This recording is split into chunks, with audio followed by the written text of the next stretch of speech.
Mendoan, menyatu dalam doa dan renungan dari Katedral Kristus Raja Purwokerto, Senin 7 Maret 2022 bersama saya Romo IA Indra Pamungkas. Saudari-saudara, selamat pagi, berkah dalam. Semoga kita selalu sehat, bahagia, dan bisa berkarya serta berguna bagi sesama.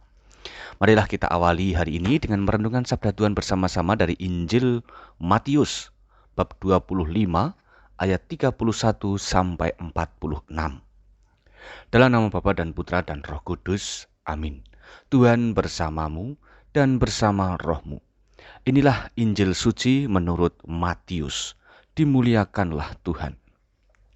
Yesus berkata kepada murid-muridnya, "Apabila Anak Manusia datang dalam kemuliaan dan semua malaikat datang bersama-sama dengan Dia, maka Ia akan bersemayam di atas tahta kemuliaannya. Lalu semua bangsa akan dikumpulkan di hadapannya dan Ia akan memisahkan mereka seorang dari seorang. Sama seperti gembala yang memisahkan domba dari kambing. Ia pun akan menempatkan domba-domba di sebelah kanannya dan kambing-kambing di sebelah kirinya. Lalu raja itu akan berkata kepada mereka yang di sebelah kanannya, 'Mari hai kamu yang diberkati oleh Bapa-Ku, terimalah kerajaan yang telah disediakan bagimu sejak dunia dijadikan.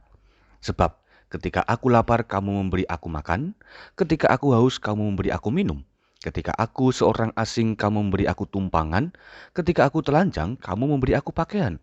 Ketika aku sakit, kamu melawat aku. Dan ketika aku di dalam penjara, kamu mengunjungi aku.' Maka orang-orang benar itu akan bertanya kepadanya, 'Tuhan, bila manakah kami melihat engkau lapar dan kami memberi engkau makan, atau haus dan kami memberi engkau minum?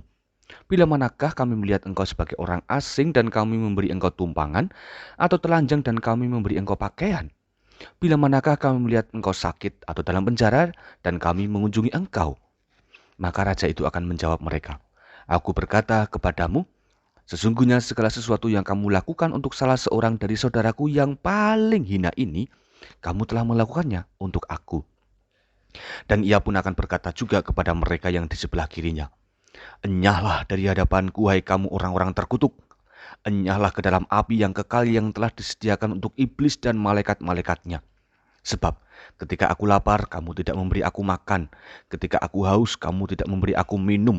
Ketika aku seorang asing, kamu tidak memberi aku tumpangan. Ketika aku telanjang, kamu tidak memberi aku pakaian. Ketika aku sakit dan dalam penjara pun, kamu tidak melawat aku.' Lalu mereka akan bertanya kepadanya, 'Tuhan, bila manakah kami melihat engkau lapar atau haus atau sebagai orang asing atau telanjang atau sakit ataupun dalam penjara dan kami tidak melayani engkau?' Maka ia pun menjawab mereka, 'Aku berkata kepadamu, sesungguhnya segala sesuatu yang tidak kamu lakukan untuk salah seorang dari saudaraku yang paling hina ini, kamu tidak melakukannya juga untuk aku.' Dan mereka ini akan masuk ke tempat siksaan yang kekal, tetapi orang benar masuk ke dalam hidup yang kekal." Demikianlah sabda Tuhan. Terpujilah Kristus. Saudari-saudara, inti refleksi dari Injil hari ini adalah perbuatan baik kepada mereka yang di dunia ini tergolong hina. Meski hina, tetapi jika ada yang mau melayani mereka, niscaya yang dilayani itu ternyata adalah Tuhan sendiri. Hal ini menekankan tentang ketulusan hati dan kebersihan iman. Artinya, pertolongan kepada orang lain bukan hanya demi keselamatan kita saja, melainkan juga bagi sesama agar segera mengalami kenikmatan hidup di dunia. Yesus mengajak agar kita mempunyai gaya hidup mengasihi orang lain. Menjadi gaya hidup karena bukan hanya demi keselamatan kelak, melainkan membuahkan kebahagiaan bagi sesama saat ini dan di sini. Nampaknya tidak semua perbuatan baik membawa keselamatan, karena tidak dibekali dengan ketulusan hati dan iman yang seimbang. Misalnya, ada orang yang berbuat baik demi mendapat pahala, tetapi ada juga orang yang berbuat baik karena itu sudah menjadi prinsip dan jalan hidupnya. Saudari-saudara, memikirkan pahala berarti orientasi masih diri sendiri, sehingga kadang jatuh pada minimalisme dalam berbuat baik. Yang penting kan sudah berbuat baik, entah bisa dinikmati sesama atau tidak, itu kan urusannya dia.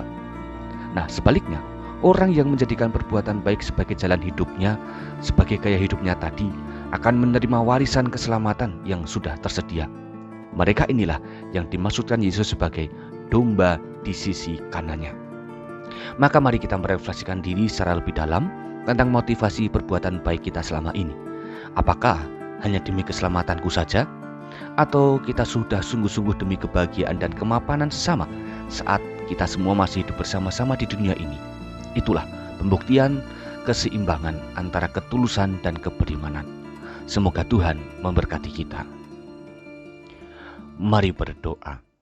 Allah Bapa Maha Kasih, karuniakanlah hati yang tulus mengasihi, diri yang peka untuk kepedulian sesama, dan iman yang mantap sebagai pelaksana sabdamu. Semoga kami kuat melakukan hukum kasih dan sungguh-sungguh menjadi pejuang kebaikan.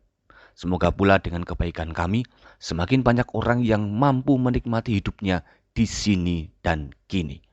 Demi Kristus Tuhan dan Juru Selamat kami. Amin. Tuhan bersamamu dan bersama rohmu. Kita semua, keluarga kita, dan segala usaha laku mati raga kita senantiasa dalam lindungan dan berkat Allah yang Maha Kuasa, Bapa, Putra, dan Roh Kudus. Amin. Saudari-saudara, selamat beraktivitas. Tuhan memberkati. Salam mendoan.